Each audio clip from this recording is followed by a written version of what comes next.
दोस्तों कल मार्केट में डर था। निफ्टी लगभग 250 पॉइंट टूट गया था। हर कोई सोच रहा था अब तो बड़ी गिरावट आ सकती है, लेकिन आज मार्केट ने सबको सरप्राइज कर दिया। निफ्टी ने जबरदस्त रिकवरी दिखाई और लगभग निफ्टी अभी 24,000 के ऊपर पहुंच गया। अब यहाँ से सवाल बनता है, ये सिर्फ एक रिलीफ रैली है या और कुछ? आज हम इस कहानी को समझने की कोशिश करते हैं। The market started a little weak, but now the market is trading at its highest level of the day.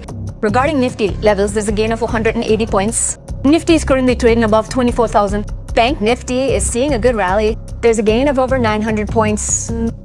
Bank Nifty is trading at the 5882 level, and all the banking stocks are providing good support to the market today. नमस्कार साथियों, मैं कृष्णा, स्वागत है आपका strategy lab पर। कल market में गिरने की सबसे बड़ी वजह इंडिया नहीं था, बल्कि ग्लोबल मार्केट था। यूएस और एशिया में टेक स्टॉक में हेवी सेलिंग हुई। साउथ कोरिया का मार्केट लगभग 10% टूट गया, जिससे पूरे एशिया का सेंटिमेंट ही खराब हो गया। ऊपर से यूएस फीड के हाई इंटरेस्ट रेट का डर बना हुआ था। एफआईआई की सेलिंग और रिसेंट रैली के बाद प्रॉफिट बुकिंग ने प्रेशर और बढ़ा दिया। इसलिए आईटी, मेटल और पीएसयू बैंक स्टॉक्स में तेज गिरावट देखने को मिली और निफ्टी 23,850 के नीचे बंद हो गया। अब समझने की कोशिश करते हैं आज मार्केट रिकवरी कैसे करा। पिछले कुछ दिनों से मार्केट का सबसे बड़ा डर था मिडिल ईस्ट टेंशन और बढ़ते ऑयल प्राइस, जैसे कि मैंने पुराने सेशंस में भी आपको ये बात बताई है। लेकिन अब क्रूड ऑयल में अच्छी गिरावट देखने को मिल रही है। इंडिया दुनिया का सबसे बड़ा ऑयल इम्पोर्टर्स में से एक है, इसलिए जब ऑयल सस्ता होता है तो इन्फ्लेशन का प्रेशर कम होता है, कंपनी कॉस्ट कम करती है और इन्वेस्टर का कॉन्फिडेंस बढ़ता है। इसी वजह से मार्केट को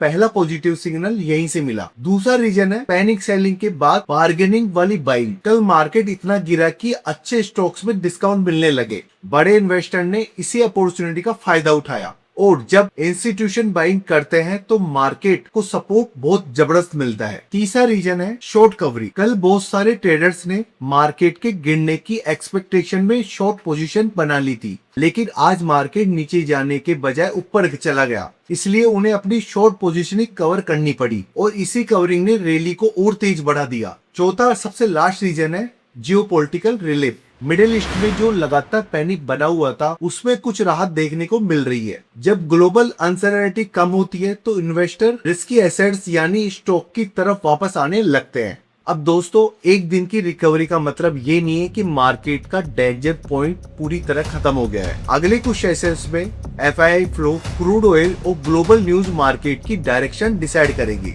इसलिए एक्साइटमेंट के साथ साथ क्वेश्चन भी यहाँ जरूरी है। तो दोस्तों, वीडियो कैसा लगा कमेंट बॉक्स पर जरूर बताएं। नए आए हैं तो लाइक और सब्सक्राइब जरूर करें। Thank you.